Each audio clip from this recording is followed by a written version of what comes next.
Liwanag na strategy lamang 'to para pamali-mali siya, 'di ba? Para kunyari hindi niya naiintindihan yung mga tanong.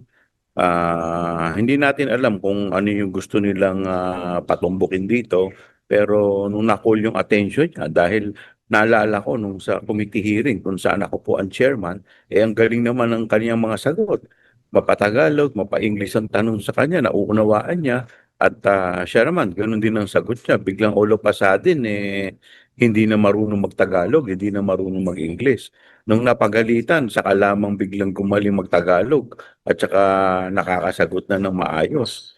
So, wala kaming nakikita dito except strategy lamang na kunyari hindi niya nauunawaan yung mga tanong para at least nga naman kung mali-mali yung kanya magiging sagot, ang sasabihin niya kasi iba yung pagkakaintindi niya at pagkakaunawa.